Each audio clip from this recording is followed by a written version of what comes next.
গাঁটি কচুকে দই দিয়ে একবার বানিয়ে করে খাবেন, বুঝতেই পারবেন না আলু খাচ্ছেন না গাঁটি কচু খাচ্ছেন। এই যে দেখুন, এখানে নিয়েছি 500 গ্রাম মতো গাঁটি কচু। এই যে গাঁটি কচুগুলোকে আমি আগে থেকেই ধুয়ে পরিষ্কার করে রেখেছিলাম। এবার ছাড়িয়ে নিচ্ছি। এবার উপরের খোসাটা আর সামান্য পরিমাণ কচুগুলো যেখানে একটু টুকিটাকি খারাপ আছে ওইগুলোই আমরা সুন্দরভাবে পরিষ্কার করে নিব।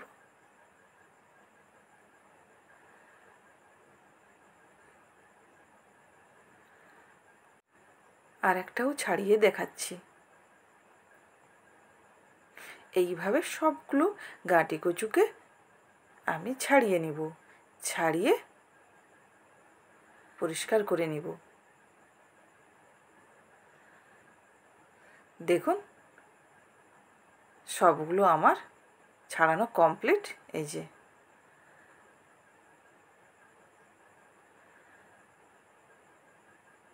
এরপরে আমি একটা ছুরি দিয়ে পিস করে নিব।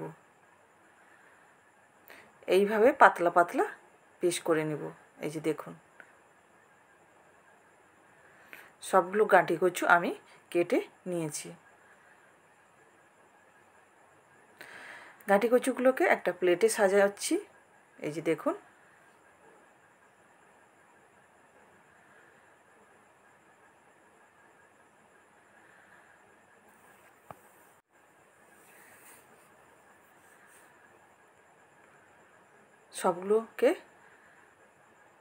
গাঁটিগুলোকে আমি সাজিয়ে নিচ্ছি। এই যে দেখুন, এবং গাগুলো দেখে বুঝতে পারছেন গাগুলো কিন্তু আর লালা ভাব নেই, তাই আগে থেকে ধুয়ে পরিষ্কার করে নিতে হয়। এতে দই দিয়ে আমি সাজিয়ে নিয়েছি। আর এখানে আমি আলাদা পাত্রে গাঁটিগুলোকে নামিয়ে নিয়েছি, দিয়ে তাতে লঙ্কার গুঁড়ো, হলুদ,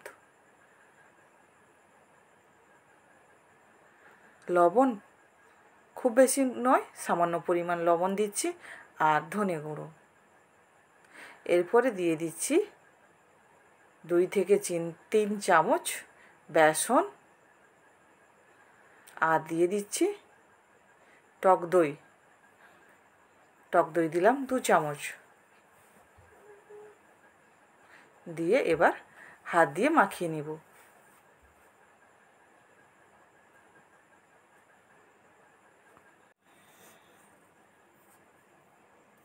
দেখুন বন্ধুরা আমার মাখানো হয়ে গেছে।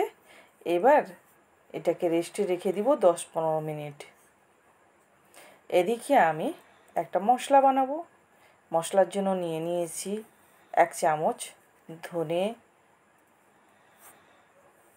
গোলমরিচ, জিরে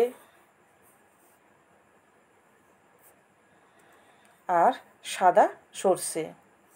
এছাড়াও নিয়ে নিচ্ছি টক দই। টক দই এই বাটিটায় আমার 3 চামচ মতো আছে, আমি ওটা পুরোটাই দিয়ে দিলাম। এবার এটাকে আমি গ্রাইন্ডারে পেস্ট করে নেব, কিন্তু একটু গোটা গোটা থাকলেও কোনো সমস্যা নেই। আর এদিকে ননস্টিক প্যান বসিয়ে দিয়েছি, তাতে আমি সর্ষের তেল দিয়ে দিলাম। সর্ষের তেল দিয়ে 10-15 মিনিট পরে আমি গাঁটিগুলোকে ভেজে নিচ্ছি।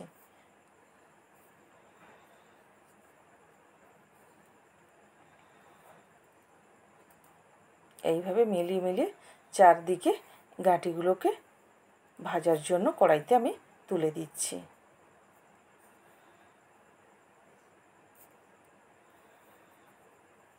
যতটা ধরবে সেইভাবেই আমি দিয়ে দিচ্ছি। এই যে দেখুন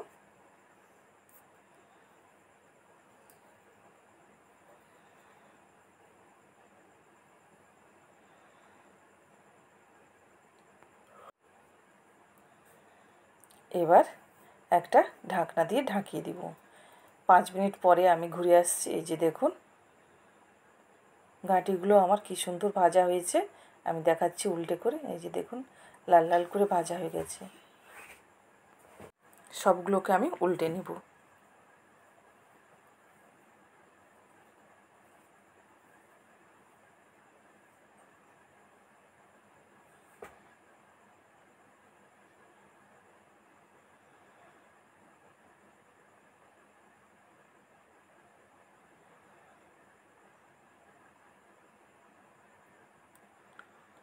গাঁঠিগুলো আমার উল্টানো কমপ্লিট।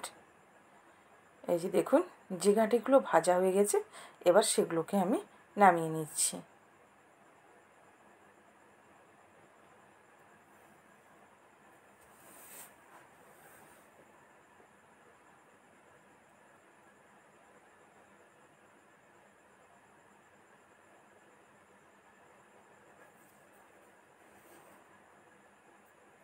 এই যে দেখুন, গাঁঠিগুলো কিন্তু আমার খুব সুন্দরভাবে লাল লাল করে ভাজা হয়ে গেছে।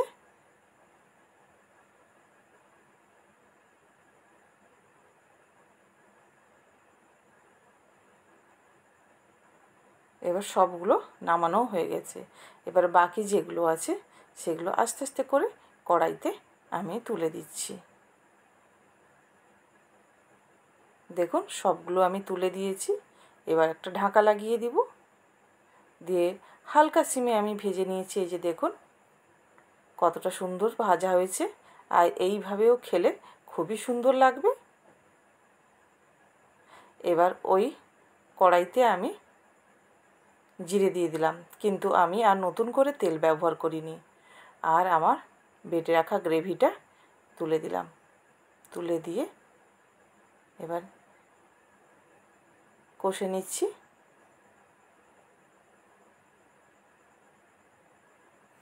মশলাটা একটু আমার দরদরে আছে, কোনো সমস্যা নেই, একটু গোটা গোটা থাকলেও কোনো সমস্যা নেই। এবার গ্রাইন্ডারের বাটিটা ধুয়ে জল দিয়ে তারপরে দিয়ে দিচ্ছি হলুদ গুঁড়ো, লঙ্কার গুঁড়ো,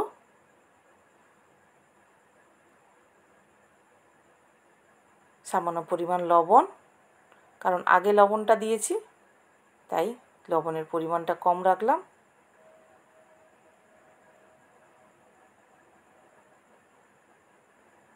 আর দিয়ে দিচ্ছি কস্তুরি মেথি।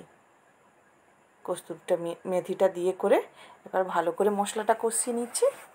আর কস্তুরি মেথির গন্ধটা খুবই সুন্দর লাগে, আর তাতে খাবারের সম্পূর্ণ টেস্ট দ্বিগুণ হয়ে যায়।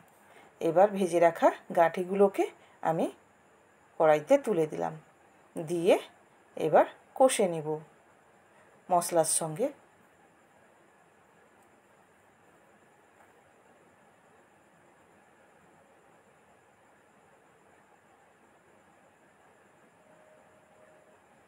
দিয়ে একটা ঢাকনা দিয়ে ঢাকিয়ে রান্না করতে হবে। যে বাকি সেদ্ধটা যতটা বাকি আছে ঢাকনা দিয়ে ঢাকিয়ে রান্না করলে খুব সুন্দরভাবে সুশুদ্ধ হয়ে যাবে।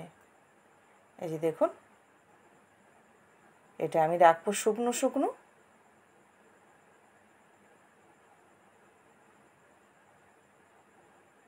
আবার একবার ঢাকিয়ে দিলাম, ঢাকা খুলে এই যে ধনেপাতা আর 3টে কাঁচা লঙ্কা চেরা দিয়ে দিয়েছি। তার জন্য আমি যখন গ্রেভি বানাচ্ছিলাম, মশলাটা বানাচ্ছিলাম, কাঁচা লঙ্কা দিইনি, আমি কাঁচা লঙ্কা চেরাটা দেবো বলে। এবার ধনেপাতা কাঁচা লঙ্কাকে গাঁটি কচুর সঙ্গে ভালো করে আমি নাড়িয়ে নিয়েছি। এই যে দেখুন, খুব বেশি আমি আর করব না, হয়ে গেছে আমার রেডি। এই যে দেখুন কতটা লোভনীয় হয়েছে। বন্ধুরা, কেমন লাগলো গাঁটি কচুর এই রেসিপিটা? এতে কিন্তু অনেকটাই মজাদার হয়, আর যারা খান না তারাও হাত চেটেপুটে খাবেন, আর এইভাবে বারবার চাইবেন বাড়িতে বানানো হোক। আর এই রেসিপিটা দেখার পরে ইচ্ছে হবে যে বানাই বলে। ধন্যবাদ, ভালো থাকবেন, সুস্থ থাকবেন।